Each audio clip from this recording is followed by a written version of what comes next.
Je suis de retour, excusez-moi. C'est mon colocataire qui s'est levé et du coup, il se baladait en pyjama et donc j'ai préféré arrêter. Et voilà, la colocation. Enfin, vous parlez de les deux formes, hein, d'accord, avant que je sois un peu perturbée parce que je me disais, j'entends du bruit, je ne sais pas ce qui se passe. Bon, voilà. Donc, les deux formes, forme épique, forme dramatique. Vous verrez ce fameux tableau. Et donc, l'idée principale, c'est que dans le théâtre dramatique, le théâtre aristotélicien, donc, il y a beaucoup de moments là où le spectateur profite et se dit tiens oui tu vois tout est facile à comprendre, d'ailleurs il n'y a pas grand chose à comprendre et on est en empathie avec le personnage, on se met à la place du personnage, tout ça, et on ressent ce que les personnages ressentent, vous voyez. Dans le théâtre épique de Brecht, ce qui est important aussi, c'est la façon dont les spectateurs ils se mettent à réfléchir. Ils ne sont pas pris dans l'action, d'accord, ils voient ce qui se passe et ils ne sont pas forcément tristes parce que les personnages sont tristes, ils sont peut-être par exemple outrés parce qu'il y a ça qui arrive au personnage, d'accord. Ils ne sont pas dans l'empathie, ils sont en train de réfléchir. C'est pas simple à comprendre, d'accord. Et c'est ce que Brecht veut. Il veut que le public soit en train de réfléchir à ce qui se passe sur scène. Donc c'est tout à fait une autre façon de voir le théâtre. Dans le théâtre traditionnel, eh ben, tout est basé sur les sentiments. Le public est dans la sensation, alors que dans le théâtre de Brecht, tout est basé sur la raison et la réflexion, d'ailleurs, du public. Tout est vraiment fort basé sur qu'est-ce que ça fait au public, d'accord. C'est ça aussi ce qu'il faut vraiment retenir. Et donc, ça me permet d'enchaîner du coup sur la deuxième grosse théorie de Bertolt Brecht, qui est la distanciation. Donc il y a bien le théâtre épique qui est en fait une nouvelle forme de théâtre qui apparaît et qui crée, en fait, qui théorise, qui s'oppose au théâtre d'avant, théâtre aristotélicien. Et puis il y a la distanciation, qui est plutôt en fait une technique, je dirais, artistique pour atteindre le théâtre épique. Vous allez comprendre.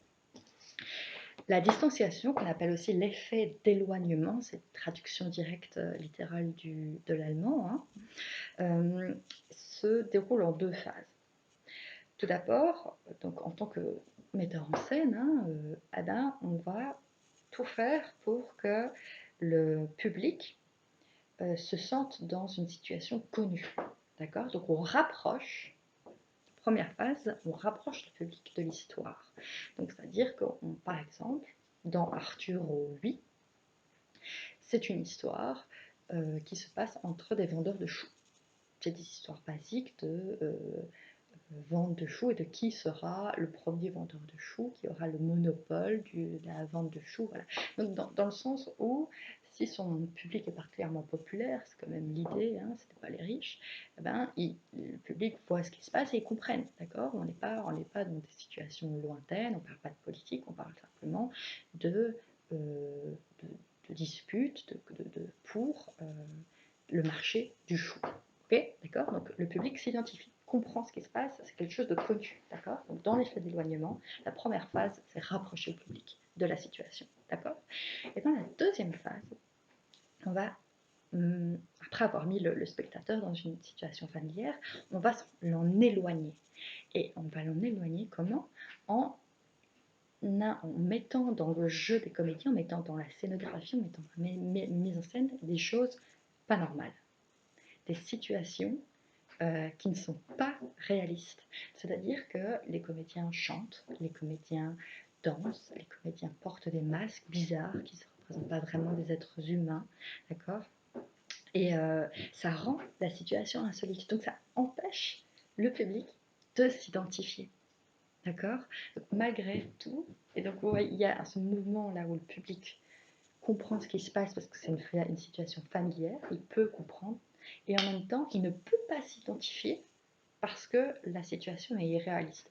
Ils se mettent à chanter, ils se mettent à danser, ils sont bizarrement, ils ont des têtes bizarres, d'accord. Et donc tout ça pour faire qu'on comprend mieux ce qui se passe, mais en même temps, on est toujours en train de se réfléchir. On est en train de se dire, il y a quelque chose, il y a un sous-texte. C'est ça, l'effet de distanciation, d'accord. Deux phases importantes. On rapproche, situation familière, on éloigne par des procédés de mise en scène, de jeu, d'ailleurs aussi des comédiens qui ne sont pas tout à fait réalistes, pour que le public ne profite pas, ne soit pas juste en train de kiffer l'histoire. Il y a quelque chose qui se passe, on essaye de me dire quelque chose. Et ça c'est une technique que Bertolt Brecht a inventé, absolument dingue, génial, qui a révolutionné le théâtre aussi, cette idée de mettre le spectateur dans une phase de réflexion et d'étude de ce qui se passe sur scène, d'accord? Donc tout ça, je vois, par exemple, si je vous parle d'Arthur Roby, pour revenir à ces vendeurs de choux, dans Arthur Roby, même si ce n'est que des histoires de vendeurs de choux, ce n'est qu'une image de la prise de pouvoir d'Hitler, d'accord? Donc on a typiquement des vendeurs de choux qui sont influencés par un nouveau vendeur de choux qui veut en fait devenir le roi des vendeurs de choux, tout simplement, et qui va manipuler un peu tout le monde en leur faisant croire que s'ils rejoignent son camp, hein, Arthur Roby, eh ben, ils vont être protégés, ils vont être mis en avant, il leur laissera leur autonomie, mais ils seront membres d'une plus grosse congrégation, donc ils seront plus forts. Et donc on le voit manipuler comme ça peu à peu tous les petits vendeurs de choux pour qu'ils puissent mettre la main sur leur commerce. Et tous ces vendeurs de choux, évidemment, finissent par être entubés parce qu'ils perdent totalement leur pouvoir face à tout... face Arthur Roby qui prend tous les stands de vente, d'accord? Donc c'est tout à fait basique et il faut quand même réfléchir pour comprendre l'allusion en fait qui est faite à Hitler et surtout pour se dire waouh, ok, tous ces gens se font manipuler comme ça, on voit comment Arthur Roby manipule et crée toutes ces manigances pour arriver à être le premier et le chef de tout le monde. Et en fait, Brecht montre comment Hitler est arrivé au pouvoir en manigançant la même chose, évidemment pas avec les vendeurs de choux, mais avec d'autres personnes dans les affaires ou en politique, d'accord? Et donc c'est exactement ce qu'a fait Hitler, mais au niveau des vendeurs de choux. Vous voyez, évidemment, mon résumé est hyper basique, il y a plein de choses qui se passent, plein de mécanismes qu'il met en place, d'accord, le fameux Arthur Roby. Et que par le théâtre, Bertolt Brecht présente à un public populaire et qui peut après analyser et essayer de comprendre ce qui est en train de se passer, d'accord? Et donc plutôt que faire une pièce de théâtre, là où il met en scène des politiciens qui parlent de trucs compliqués, qui parlent de trucs loin, ou bien des des chefs de grosses entreprises qui se font influencer par la présence d'Hitler et de sa manipulation, qui pourraient être très loin du peuple socialiste, enfin social, et qui pourraient ne pas s'y intéresser ou pas le comprendre, là-bas, il fait vraiment une allégorie, il change ça dans un milieu de vendeurs de choux. Vous voyez ce qui se passe, d'accord? Ça, c'est son grand pouvoir à Bertolt Brecht qui fait qu'il change les choses. Au niveau de sa mise en scène, le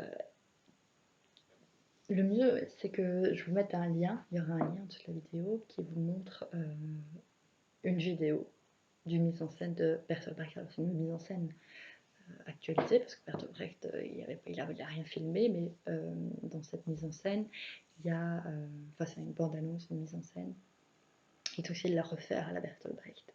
Et vous verrez qu'en fait, tout est fait pour que ce soit bizarre, d'accord? Vu que l'objectif, c'est que personne ne s'identifie à la situation. Donc, il demande aux comédiens de montrer qu'ils sont des acteurs. D'accord? Ça, c'est important. Pour que le public ne puisse pas s'y identifier. Il y a beaucoup de mimes, il y a des masques, il y a des décors qui sont changés à vue, par exemple. Ça aussi, c'est une de ses nouveautés. C'est lui qui invente. Maintenant, c'est fort à la mode aussi, hein, de même mettre les coulisses sur scène, d'accord, qu'on voit les acteurs se changer, et qui nous indique en fait que nous sommes au théâtre. Surtout, il se passe quelque chose sur scène, on essaye de vous dire quelque chose. Nous ne sommes pas là pour vous faire croire que vous voyez la réalité, d'accord. On n'est pas du tout dans le réalisme, c'est tout à fait l'opposé. On vous dit, vous êtes au théâtre. On fait un changement de décor, on fait un changement de costume sur scène. Donc, n'êtes pas... Il y a quelque chose qu'on essaie de vous dire. Vous voyez, on est là, on est les comédiens. C'est ça que ça veut dire. Et tout ça, c'est lui qui a inventé. donc un gros précurseur Brecht. Et là aussi, intéressant pour vous de vous positionner en fait dans, dans ce que vous kiffez au théâtre et pourquoi vous voulez faire du théâtre, qu'est-ce que vous voulez dire.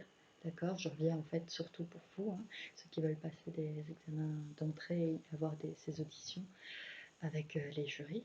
C'est intéressant de pouvoir dire ce que vous aimez et ce que vous voulez dire et à quoi doit servir le théâtre. Il n'y a pas de mauvais choix. Hein. Si pour vous le théâtre est surtout là pour divertir et pour être dans les sentiments et faire du Shakespeare et du Molière, ou bien plutôt quelque chose qui doit avoir un impact fort social et surtout faire réfléchir le public, si vous voulez changer, enfin, si pour vous le théâtre est là pour faire changer les choses, les deux ont leur raison d'être et existent, d'accord. Mais ce serait intéressant pour vous de savoir, d'accord, ce que vous préférez, ce qui vous intéresse et ce que vous voulez faire comme théâtre. Voilà.